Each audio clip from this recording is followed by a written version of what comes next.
J'ai essayé tant bien que mal de partager régulièrement des récaps pour que vous puissiez suivre l'évolution de ma transformation physique, mais comment dire? Le dernier récap concernait les semaines 16 et 17, alors que je suis actuellement dans ma 35e et dernière semaine de défi. J'ai peut-être accumulé un peu de retard. Mais nous y sommes, c'est la fin. Avant l'ultime vidéo du reveal de la transformation physique, voici la dernière capsule temporelle et de ce défi, et pas des moindres, le récap de la semaine 18 à 35. Promis, je vais aller à l'essentiel. Enfin, je vais essayer.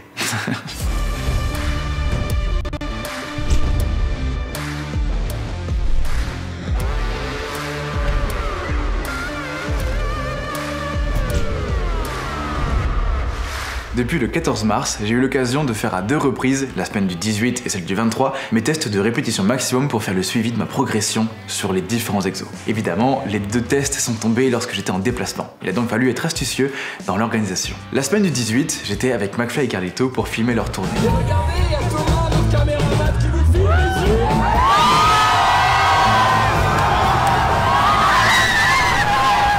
Et McFly s'est tapé une déterre pour aller en salle de sport le dimanche matin. T'as pas les bonnes habitudes, on file au fitness park, à côté de la salle. Allez, c'est parti, là. Donc j'ai profité de cette petite opportunité pour débuter mes max. Sauf que j'avais pas du tout prévu de m'entraîner là à la base. J'avais zéro affaire de sport dans ma valise. Et clairement, je vous déconseille très fortement de faire votre séance en jean. Comme j'avais aucune amplitude sur les mouvements du bas du corps, j'ai seulement fait le haut du corps avec 34 kg au développé couché et les tractions avec 10 répétitions. Puis j'ai fait le reste des exos le mardi en rentrant, avec 185 kg à la presse, 95 au back squat et 120 au soulevé de terre. Salut. Et après donc 5 semaines d'entraînement, j'ai remis ça pour tenter d'upgrade les records personnels. Ce qui donne 35 kg au développé couché, 13 tractions et 220 kg sur la presse. Oui, je me suis arraché pour cette foutue presse. Et j'y croyais tellement pas que j'ai recompté 4 fois les poids pour être sûr. Mais pour les exos suivants, j'étais niqué à cause d'un mal de dos depuis quelques jours à cause du boulot. Je suis donc passé sur de l'axe squat pour soulager un peu avec 100 kg et 130 kg au soulevé de terre. La 19e semaine marque le début de la sèche. Bon, de manière progressive, hein. Mais je commence à avoir pas mal de cardio en plus de mes séances quotidiennes. Sachant évidemment que mes séances continuent, elles, de s'intensifier. Les entraînements sont épuisants. Pour le cardio, j'alterne entre du vélo et du footing. Mais une chose est sûre, c'est la première fois de ma vie que je me mets un réveil le matin juste pour faire du sport. Ce matin, j'avais grave la flemme d'aller courir, mais bon, là où je suis, c'est hyper joli.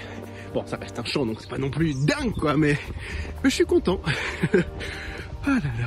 Sur certaines journées, je dois faire entre 30 et 40 minutes d'effort avant de prendre mon petit déjeuner. Courir le matin à jeun, c'est chaud. Ouais. Donc le matin, c'est vraiment genre réveil et 10 minutes plus tard, je suis en train de courir.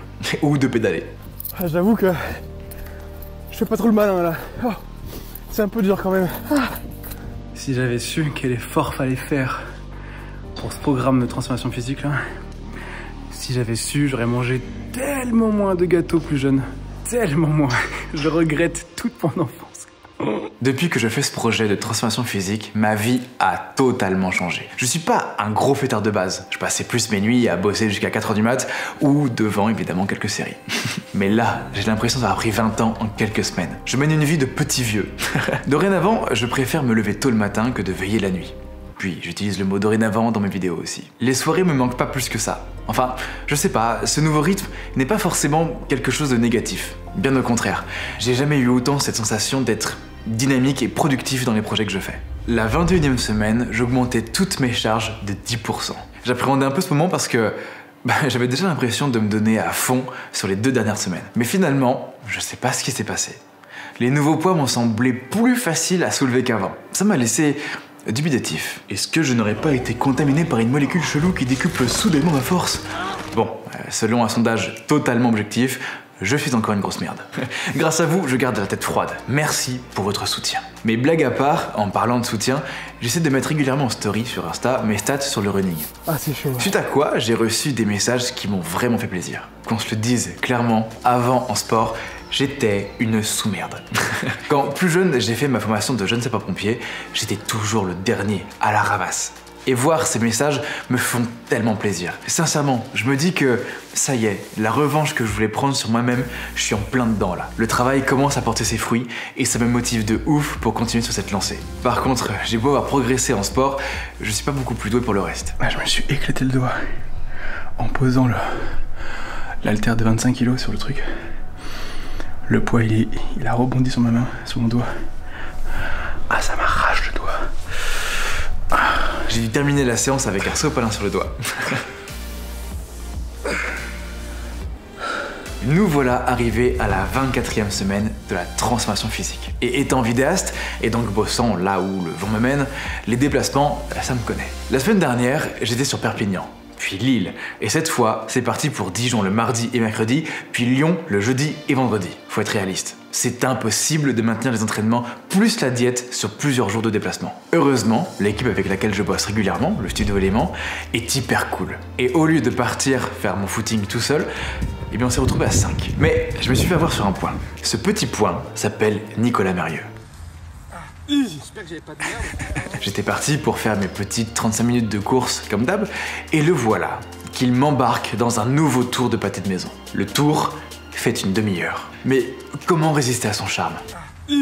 Me voilà donc à faire un deuxième tour, explosant ainsi mon record personnel de durée avec 1h02 de course. Au final, très heureux d'avoir fait ce footing. Donc merci Nico, sans toi je ne l'aurais pas fait. Enfin, merci. Si j'avais su ce qui allait m'arriver après, jamais je n'aurais fait cette demi-heure supplémentaire. 2 mois plus tard, je suis toujours en rééducation chez le kiné. On m'a mis des électrodes, je contrôle pas. J'ai des spasmes molaires. J'étais pas préparé pour augmenter d'un coup l'effort en course et je me suis fait une petite déchirure musculaire au mollet. J'ai commencé à avoir une douleur à ma jambe droite, de la cheville jusque sous la rotule. Je boitais comme un dépravé. J'ai donc remplacé la course par du vélo en attendant que ça passe. Les gars, j'ai jamais autant pédalé de ma vie. Je vous le dis dans le blanc des yeux, à ce rythme, dans 15 jours, je remporte le Tour de France.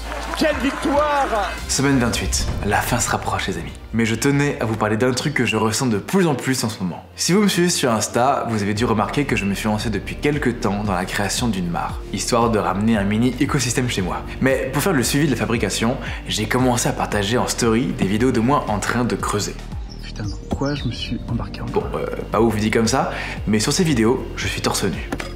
Et ça, sachez que ça n'arrive que très rarement, voire jamais. Autant je m'en fous de montrer mon cul, mais mon ventre, je fais un blocage sur les réseaux. Quand c'est le cas, je me débrouille pour être à moitié caché ou baissé, etc. En revanche, ce 29 mai, c'est la première fois que je me montre comme ça. Je fais pas ça pour qu'on me complimente, même si, évidemment, ça fait toujours plaisir. Mais je fais ça surtout parce que j'ai envie de me sentir bien dans mon corps et dans ma tête. Cette transformation physique commence à me permettre d'apprécier mon corps, et bordel, ça fait du bien. Bon, ça commence comme ça, et dans un mois, je me branle devant le miroir. Je ne pourrais pas résister à moi.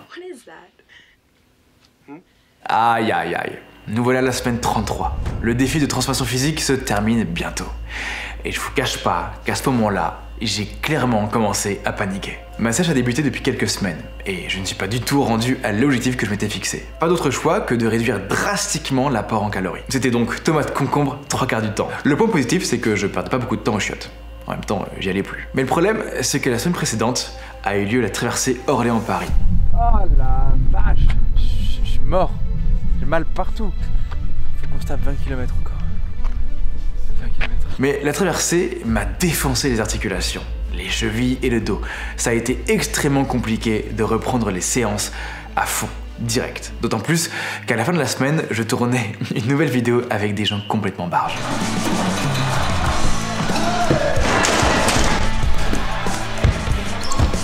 Moi, depuis le début, je suis largué.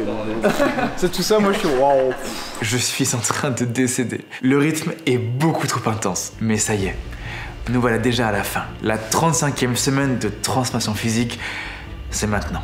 Je crois que cette ultime semaine de défi a été la plus intense de toutes. Déjà, rien que le fait de gérer la fin d'entraînement, c'était dur. J'ai eu un coup de pression et un coup de boost énorme en voyant qu'il restait juste moins d'une semaine avant la fin. Mais si ça s'arrêtait là, ça aurait été trop simple. Pour vous donner le contexte, à la fin de cette dernière semaine, je vais partir en déplacement pendant plusieurs jours. Il était alors impératif que je finisse de tourner plusieurs projets avant de partir, notamment un court-métrage pour la chaîne du Takoum. Je n'avais pas précisé au téléphone. T'es vraiment un fils de pute, Bert. Comment je pouvais savoir? Fils de bitch. Mais aussi cette vidéo que je vous fais actuellement, ainsi que les interviews de mon coach et Diète pour la vidéo du reveal, et évidemment filmer la dernière séance de sport. Je suis cuit.